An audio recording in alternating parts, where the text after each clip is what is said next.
জগৎ জুড়ে বর্তমান সময়ে যত রকমের বই পড়া হচ্ছে তার সিংহভাগ বই যে মোটিভেশনাল বই এ ব্যাপারে সন্দেহের কোনো অবকাশ নেই। আজ আমি আপনাদেরকে 3টি গুরুত্বপূর্ণ বই সম্পর্কে বলবো যেগুলো জীবন গঠনে সাহায্য করেছে অনেককেই। Number 1, power of your subconscious mind, লিখেছেন জোসেফ মার্ফি। এই বইটি আপনাকে পড়তে বলবো কারণ এই বইয়ের সামনের অধ্যায়গুলোতে রয়েছে মনের অসাধারণ শক্তির এক আধারের কথা। আপনার ভীত মনকে স্বাধীন করে তুলতে ব্যর্থতা, দুঃখ, হতাশা ইত্যাদি থেকে আপনাকে মুক্ত করতে এটি একটি যথার্থ বই। আপনাকে শুধু আপনার মানসিক এবং আবেগিক ইচ্ছাগুলোর বাস্তব রূপ প্রকাশ করতে হবে। নাম্বার 2, দ্য মিরাকল মর্নিং, লিখেছেন হ্যাল এলরড।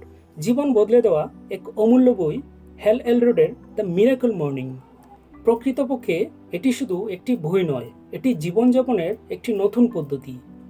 একটি অভ্যাস গঠন প্রক্রিয়া জীবনকে ঘরে দেয় নতুন আঙ্গিকে। বইটি যেন একটি প্রতিষ্ঠান, একটি সংগঠন। জীবনে এই বইয়ের সংস্পর্শে আসা মানে জীবনকে যে কোনো মাত্রায় বদলে ফেলা, জীবনকে নতুনভাবে উপলব্ধি করতে পারা।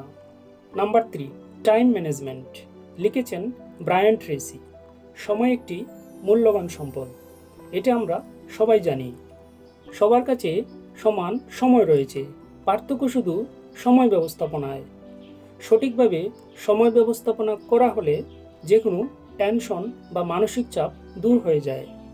এই বইটি পড়ার পর সময় ব্যবস্থাপনা সম্পর্কে আপনার একটি ভালো ধারণা হয়ে যাবে।